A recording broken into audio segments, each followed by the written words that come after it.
President Donald Trump said on Tuesday that the United Nations now feels like home, but his speech to the yearly assembly in New York didn't exactly get a warm reception from world leaders gathered there. From thinly veiled jabs during their speeches to full-on laughter when he was at the dais, many world leaders condemned Trump's rejection of globalism, and what he sees as a broken international system in need of reform. Story continued below. Here's a roundup of how world leaders reacted to Trump during the General Assembly gathering. French President Emmanuel Macron, who has cozied up to Trump in the past and invited him to a military parade in Paris on Bastille Day in 2017, rejected Trump's foreign policy vision and said in his own speech that no single one of us can effectively combat inequalities. The French leader also defended the Paris Agreement on climate change, from which Trump withdrew the U.S. in June 2017. France continues with all interested parties to spearhead this global fight against climate change, Macron said. In the G7, we will be working to see the Paris obligations increased. Should someone be against that, we shall nonetheless press ahead through new fora. By signing up you agree to receive email newsletters or alerts from Politico. You can unsubscribe at any time.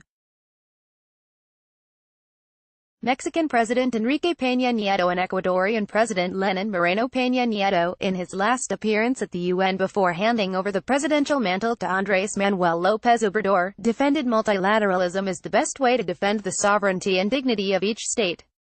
In his speech, he also called on the United States to end the commercial embargo on Cuba, saying it would bring benefits for the entire Western Hemisphere. Trump tightened restrictions on U.S. business within travel to the island in an attempt to trigger political change in Havana. Moreno joined the calls to lift the embargo in his own remarks, saying that as long as the embargo continued, the nations of the world would not be able to reach true liberty and democracy. We insist on respecting state sovereignty and the principle of non-intervention, Moreno said. Militarism is not the answer. It only brings suffering, pain, and death. Iranian President Hassan Rouhani's rhetorical assault in his General Assembly speech was the latest in a war of words with Trump, who has railed against Iran since before arriving in the White House. Trump last year withdrew from the joint nuclear agreement brokered by the Obama administration and reinstated economic sanctions on Tehran. Rouhani rejected the unilateral moves as signaling an inability in understanding a complex and interconnected world. It is unfortunate that we are witnessing rulers in the world ride public sentiments and gain popular support through the fomenting of extremist nationalism and racism and through xenophobic tendencies resembling a Nazi disposition, Rouhani said. Trump had sharp words for Iran in his own speech, but earlier in the day, he tweeted of Rouhani, "I am sure he is an absolutely lovely man." Turkish President Recep Tayyip Erdogan. The speeches weren't all confrontational. Trump has previously lavished praise on Erdogan, the Turkish president, who he has said is getting very high marks, despite criticism for cracking down on political dissent in Turkey, and Erdogan seemed to echo Trump's talking points Tuesday by calling for reform of the United Nations. We need to admit that, in time, the United Nations moved away from the capacity to meet the expectations of humanity for peace and welfare, Erdogan said.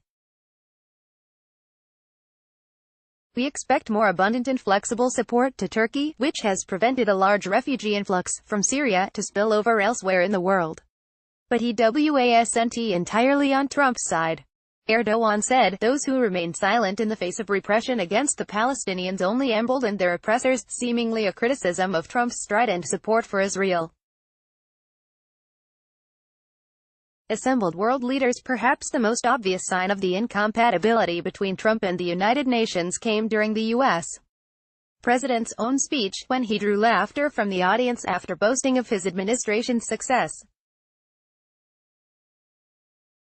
In less than 2 years, my administration has accomplished more than almost any administration in the history of our country, Trump said before leaders audibly laughed. I didn't expect that reaction, but that's okay. Members of the German delegation were also seen smirking as Trump lambasted the country over a Russian energy pipeline, which he claimed would make the country totally dependent on Russian energy. Jump to sidebar section.